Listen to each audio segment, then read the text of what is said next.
दोस्तों एक इजलास मुनक्किद हुआ मरकज़ फरीदाबाद शरीफ के अंदर। उसके अंदर इजलास के अंदर हज़रत अल्लामा मौलाना मुफ्ती फ़ज़ल अहमद चिश्ती साहब दामत बरकातुहुम आलिया ने जो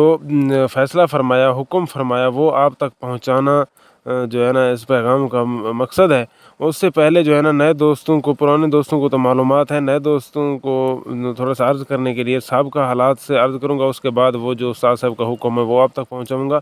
साहब का हालात तो पहले ये है कि हम अपनी मदद आपके तहत 70-80 साल से जो है ना हमारे शेख मुकर्रम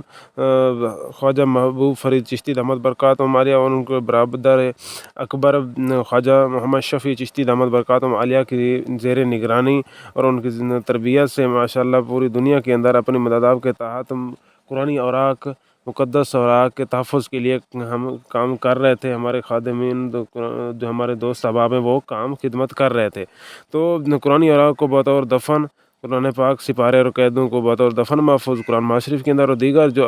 अख़बारी कागज़ात हैं उनको बतौर तहरीक अदब की नीयत से महफूज़ जगह पर महफूज़ करते थे। तो शर पसंद लोगों की शरअंगेज़ी की वजह से, शरारत की वजह से, फितने की वजह से वो जो है ना तौहीन कुरान के पर्चे और एफ़आईआरें करवा के दोस्तों के ऊपर धावा बोल के उल्टा जो है ना तौहीन का, बेअदबी का इल्ज़ाम दोस्तों के ऊपर, खादिमीन कुरान हकीम के ऊपर लगा कर उनके ऊपर कार्रवाई करते थे। तो हमारे शेख मुकर्रम ने पहले रोक दिया था कि आप बतौर दफ़न निज़ाम अपना जो है ना जारी रखें और दीगर जो और आके उनको महफूज़ करना फ़िल वक्त जो है ना रोक दें, मौकूफ़ करें जब तक कोई तरतीब, कोई निज़ाम नहीं बनता। तो वो जो है ना रोक दिया गया था। उसके बाद जो है ना हमने गवर्नमेंट से, हुकूमत से जो है ना इजाज़तनामे लिए, सिक्योरिटी निगरानी की दरख्वास्त दी। वो अपनी कोशिश जारी रखी, जैसे तकरीबन 10 से 15 अज़ला के अंदर हमारी सिक्योरिटी मंजूरी इजाज़त हो गई थी। अच्छा, तो वो जो है ना हम वहाँ पे भी दीगर औराक को बतौर तहरीक महफूज़ करने के लिए सिलसिला चलाया था। तो साहब का रिवायत के मुताबिक दोबारा जो है ना शर पसंद लोगों ने, शर अंगेज़ लोगों ने, फितना परवर लोगों ने दोबारा जो है ना अपना किरदार अदा करना शुरू कर दिया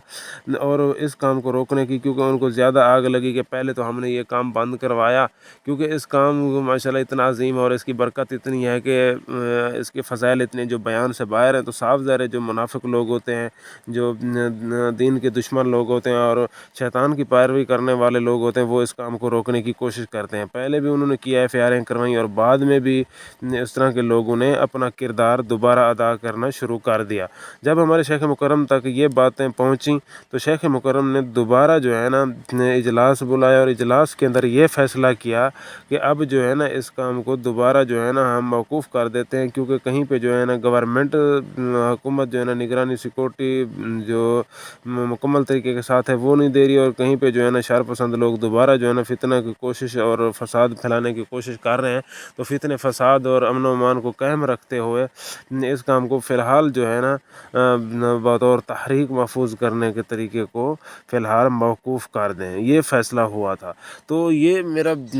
अर्ज़ करने का, जो पैगाम को जारी करने का मकसद है वो ये इसलिए था क्योंकि मेरे साथ दोस्त राब्ते में हैं कि पहले जो है ना बाकी 10-15 ज़िला के अंदर मंजूरी हो गया तो हमारे ज़िले के अंदर भी मंजूरी हो जाए, हम भी इस तरह काम करें। और कुछ वो भी दोस्त राब्ते में थे कि हमारे यहाँ तो मंजूरी हो गई है तो अब काम कब शुरू करें और इसका क्या करें, और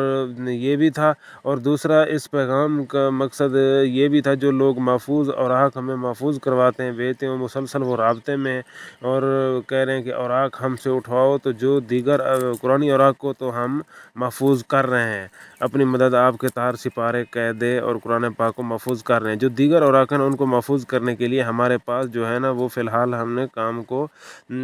रोक दिया है। तो बाकी जो है ना जैसे कोई तरतीब या अल्लाह ताला जल्ल शानु से हम दुआ कर रहे हैं, वो हमारी खसूसी दुआ ये है कि अल्लाह ताला जल्ल शानु से अर्ज़ गुज़ार हैं हम कि हमारे लिए आसानियाँ पैदा फरमा। सबसे पहली बात यह है कि ये बेदबी वाला सिलसिला बंद हो, क्योंकि जब बेदबी ही नहीं होगी तो हम ये नहीं चाहते कि हम नीचे से उठाते रहें और लोग गिराते रहें। हमारी दुआ ये है कि, हमारी कोशिश ये है कि औराक नीचे जाए ना और उनकी बेअदबी हो ना। ایک یہ دوسری یہ بھی اللہ تعالیٰ جل شانہ سے دعا ہے کہ یا اللہ ان لوگوں کو ہدایت عطا فرما جو رکاوٹ ڈال رہے ہیں، فتنے بنا رہے ہیں، جو الزام تراشی کرتے ہیں، جھوٹے مقدمے کرتے ہیں، جس طرح کی بھی کوئی شعر انگیزی فتنہ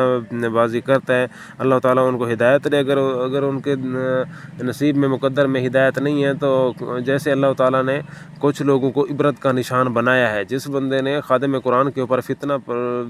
شعر انگیزی کی ہے، اللہ تعالیٰ نے کافی لوگوں کو جو ہے نا اپنے انجام تک پہنچایا ہے، اور ان کو اللہ تعالیٰ نے ان کی آنکھوں سے دکھایا ہے کہ آپ نے کیسے دین حق کا اور حق والوں کو اور قرآن پاک کے خادمین کا راستہ روکا ہے۔ تو باقی جو ہے ان کو بھی اللہ تعالیٰ سے دعا ہے کہ وہ ان کو اسی طرح جو ہے نا دکھائیں اور ان کو اپنے عذاب اور اپنے جو ہے نا قہر کے ساتھ ان کو برباد اور رسوا کریں، تاکہ اس عظیم کام کو اور خادمین کو وہ تنگ نہ کریں اور اس عظیم و شان کام کو رکاوٹ ڈالنے کا وہ جو ان کا طریقہ ہے وہ ختم ہو جائے، سلسلہ ختم ہو جائے۔ تو آپ دوستوں سے دعاؤں کی درخواست ہے۔ یہ تھا کہ ابھی فی الحال استاد صاحب کا یہی حکم ہے کہ جن اضلاع کے اندر اجازت منظوری بھی ہو گئی ہے تو وہ بھی احتیاط کریں، کیونکہ لوگ جو ہے نا طرح طرح کے فتنے، فساد، مصیبتیں خادمین قرآن حکیم کے خلاف کوشش کر رہے ہیں۔ اللہ تعالیٰ ان کو یہ ہدایت دیا اپنے عذاب کے اندر مبتلا فرمائے اور ان کو برباد کرے، اور تاکہ خادمین قرآن کے لیے آسانی پیدا ہو۔